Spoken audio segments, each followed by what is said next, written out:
So hello everyone welcome and welcome back to my blog. तो आपण मैंने जमती कि थंबनेल रु देखि पड़ते कि मु आसी जाइए आमर फैमिली पिकनिक।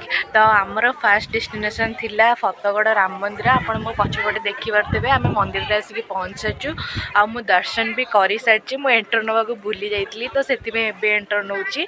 तो मु केमती कौन दर्शन कली आपण मानक देखी मु तार वीडियो रिकॉर्डिंग कर देइछि। तो आम एबे जीवु एठू जीवु आम एबे सिंहनाथ मंदिर। तो ब्रेकफास्ट करिकी जीवु। तो देखा जाओ आगु एमती कंटिन्यू रही था। तो एबे आम बाहर फतेगड़ राम मंदिर रु दर्शन करिकी।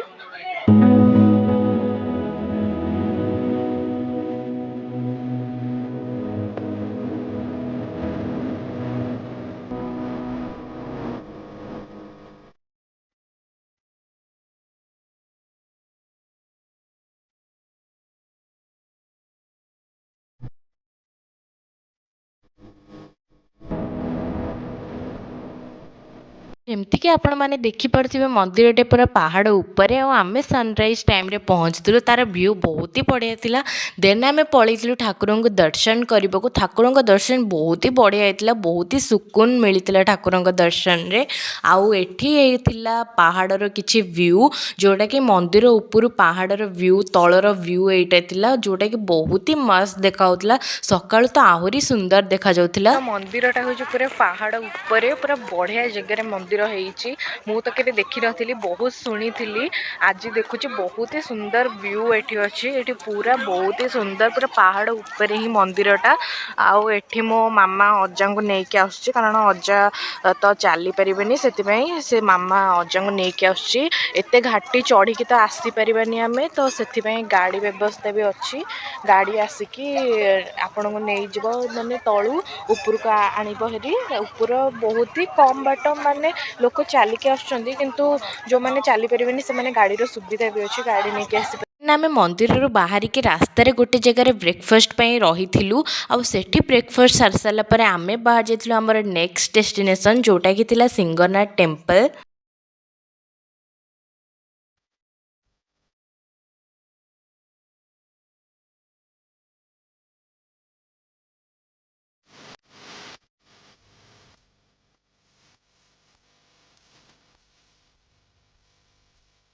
आम पहुँच जाइलु टी ब्रिज उपर। आपण आगे जो पहाड़ी देखुं से तले ही अच्छी सिंहनाथ मंदिर जोटी कि आम चलिकी जावाक पड़ता। आउ फाइनाली आम पहुँच जाइलु सिंहनाथ मंदिर रे। आउ सिंहनाथ मंदिरटा बहुत ही पुराना थिला। ताकू देखिकी ही जଣା पड़ मंदिर बहुत ही पुराना कारण तार कंस्ट्रक्शन रो काम चलता। आ मंदिर आगे बहुत ही लंबा लंबा गछ थिला जोटा कि देखिया बहुत ही बढ़िया लगुला।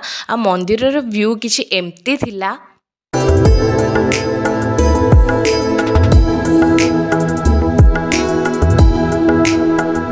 गाइज आम भी पहुँच जाइए भट्टारिका मंदिर रे।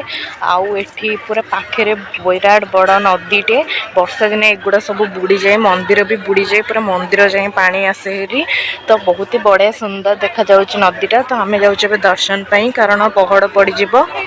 माँ भट्टारिका मंदिर रे बहुत ही गहली थिला सेतिपई हमको लाइन रे पूरा घंटाटे ठिया हबाकू पड़ता। बहुत जोर से खरा भी होता। एठी मो मामा निजको प्रोटेक्ट करने को मते ही प्रोटेक्ट करछि कौन करबा माँ तो माँ ही ना।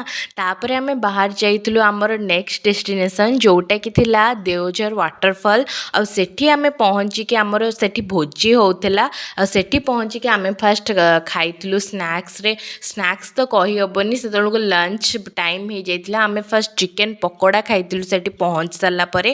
तापर सेठू चिकेन पकोड़ा खाइकी आमे बाहर जाइलु देवझर वाटरफॉल देखिबाकू।